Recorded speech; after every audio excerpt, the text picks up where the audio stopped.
Hi puppies. It's come to my attention that I've never properly introduced you to my animals. With each animal, there is a lot of lore, and I love lore, and you guys are missing out on the lore. So I'm gonna give you a proper introduction to all of my animals, starting with the first animal I got to the most recent animal that we have here on my farm.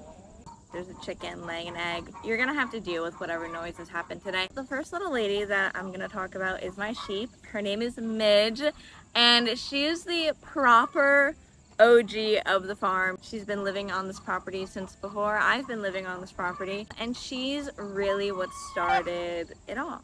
My little blind 13-year-old sheep. When we first moved here, it was Marge, Madge, and Midge, and they were already 10 years old, which is incredibly old for a sheep. And over the years, her sisters have entered the rainbow pasture.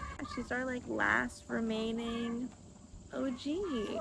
And I've made a lot of yarn from her wool, and so I'm so grateful for her. Her and her sisters were really the start of everything.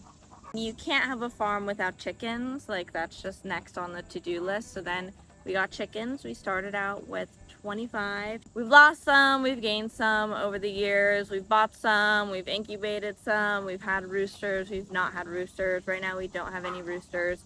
Right now I have 29 chickens. At any given time, I have anywhere between 25 and 40 chickens, just depending on the time of the year, especially now. I've owned chickens for a while, so some of the girls, they're old, they get sick, the circle of life. That's kind of the chicken situation. We have lots of different types of chickens. We have Rhode Island Reds, we have Jersey Giants, we have Sapphire Gems, we have Olive Eggers, we have Golden Laced Wyandottes, we have Black Copper Marins, we have Jersey Giants. Yeah, I think that covers it. I like all the different colored eggs. So right now we get dark brown eggs, regular brown eggs, blue eggs, and green eggs. I call them the NPCs of the farm because that's just, oh girl, oh my goodness, ladies, do you see that? I have no rooster at the moment, so my chickens kind of have become a lesbian cult, and I don't hate that for them. I don't particularly love to name chickens because as soon as you start to love a chicken, they get eaten. They don't really have names, they more have character traits. So we have one chicken. Is this you? Girly girl, don't poop on me. Please don't poop on me. This is Submissive Chicken, and we call her Submissive Chicken because she just lets you pick her up and she submits to you. So this is Submissive Chicken. Say hi. That's Submissive Chicken. We have another chicken. Her name is Stumpy. Stumpy got her name because she was attacked by a fox, but the fox did not get her.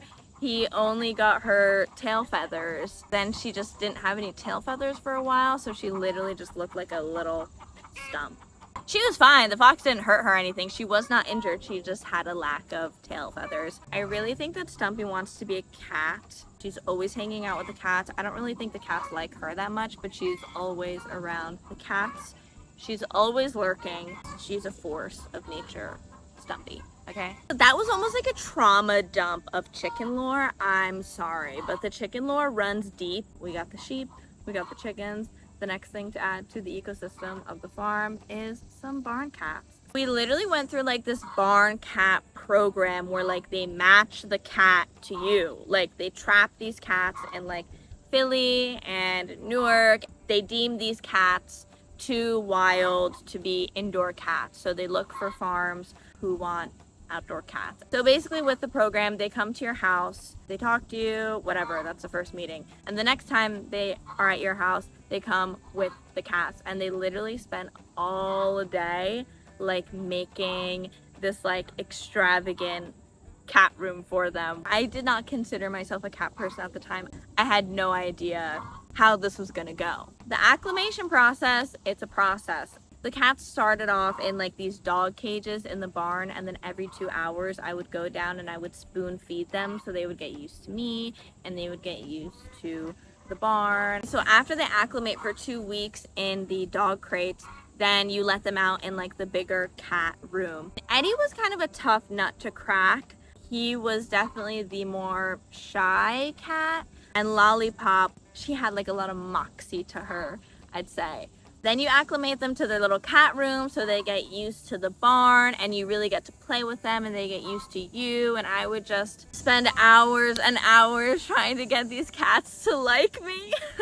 Little by little, like, you let them out of the room. Over time, they're like acclimated like to your farm. Lollipop was a good girl. Lollipop like did not want to leave the barn at first. Eddie, literally, I would leave the door open for a little bit and he ran away for like 2 days, and I was like in the woods for 2 days like calling for this cat. I had like cans of food and I was shaking it like trying to call for him. I was like deep in the woods like looking for him. Like, I was never gonna find him. I was so sad that I feel like I failed this cat. I just felt like such a failure in that moment when he ran away. Then finally I was just sad and I was sitting on the ground like in front of the barn and I hear, and I was like, and it was him, and he was like underneath one of our cars in the driveway, and I was like, let's go. I was like, let's freaking go.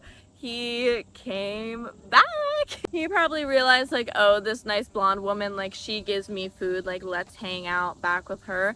Flash forward a few years, this is Lollipop. She is my literal shadow. She's more of an indoor-outdoor cat now. They never really cared about the barn too much, honestly. And Lollipop's story actually is really interesting. When they found her, she was in a dump and she had 3 kittens.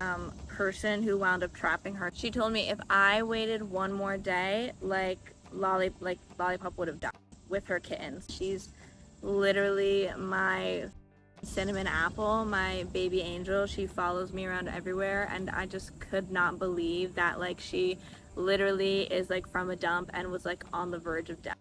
I'm just so happy that I get to give her the life that she deserves.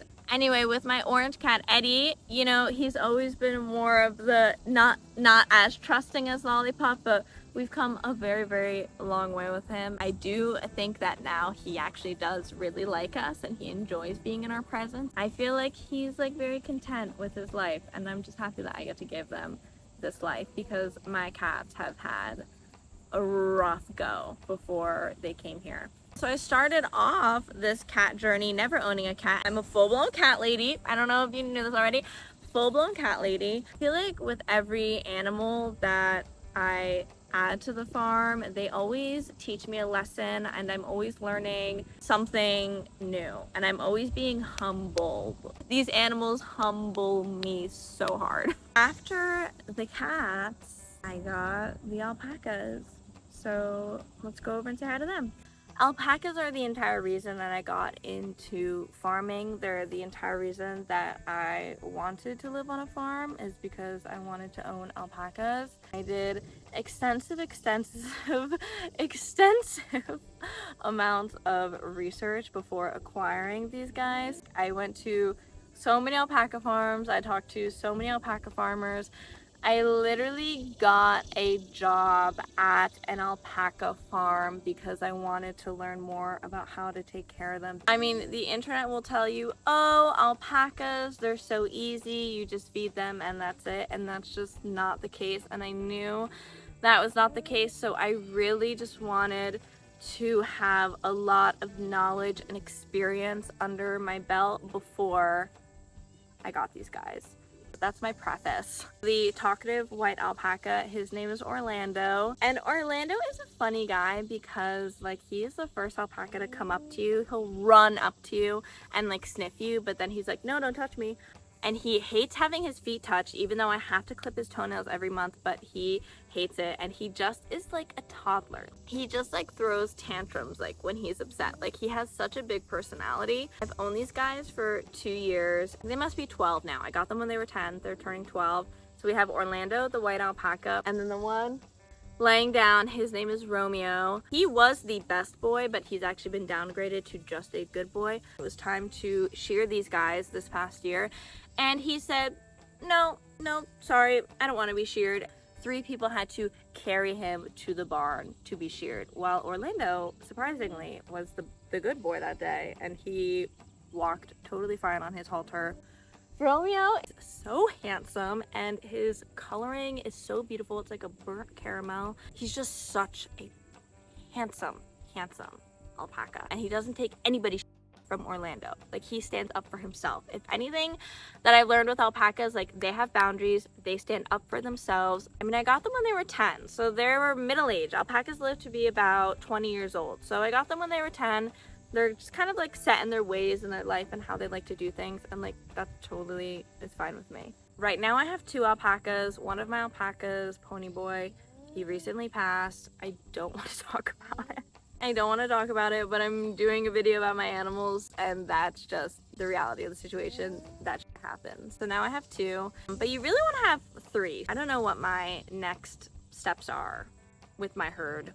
I'm trying to be very, very considerate about how I add additional alpacas, but these boys that I have literally taught me so much. I can't even begin to list out all of the different lessons that these alpacas have taught me. I've literally learned so much owning them.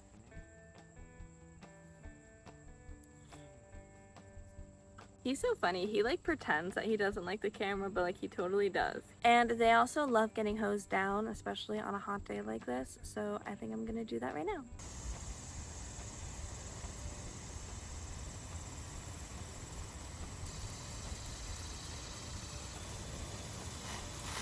He's a toddler. Like, you're a toddler.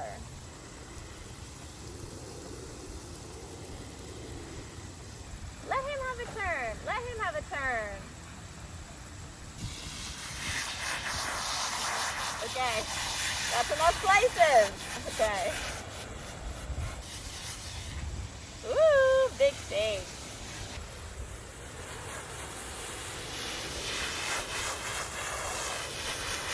I didn't even tell you like any fun facts like about alpacas at all. So let me tell you a couple fun facts about these guys while he's pooping in the background.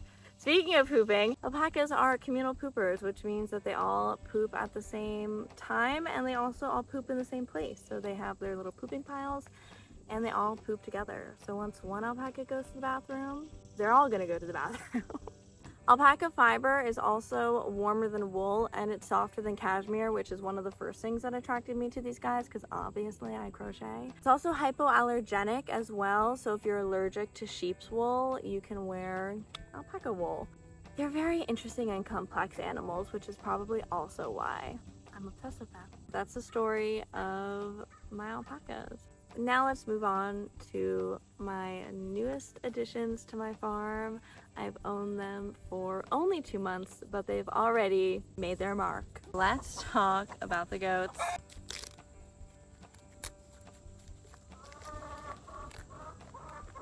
This is Bandit.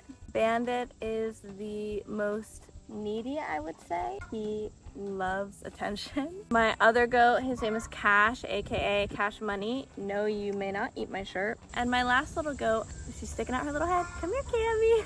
She goes by many names. Cammy, aka Miss Keisha, aka Camilla, aka Camisol, aka Cammylicious, aka just Licious.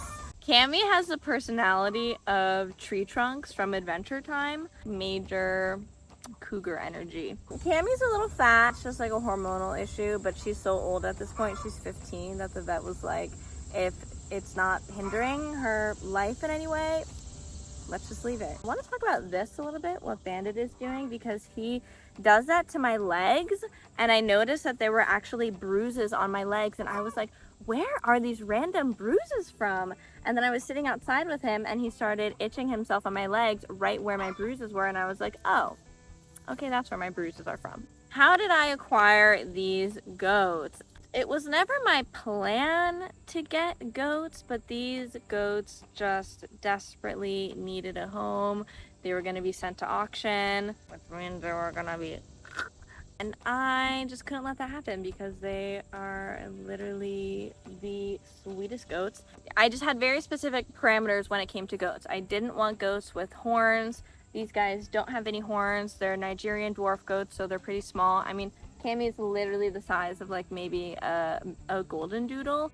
I met the goats on Saturday and I brought them home Monday. Me and Johnny like picked them up like in his Tahoe, and we brought them home. And like, listen, like these goats have like been around the block, like they get it, they get the routine. I thought it was gonna take me like a week to like get them used to the routine. No, they were like, bitch, we know what's going on. They just like fit right in on the farm, and like I was pleasantly surprised with like how much like I love and I obsess over these goats, even if they do try and bite my shirt. You have now been formally introduced to all of the puppies that I have here on my farm, and I hope you enjoyed the lore, because hell yeah, there's a lot of lore.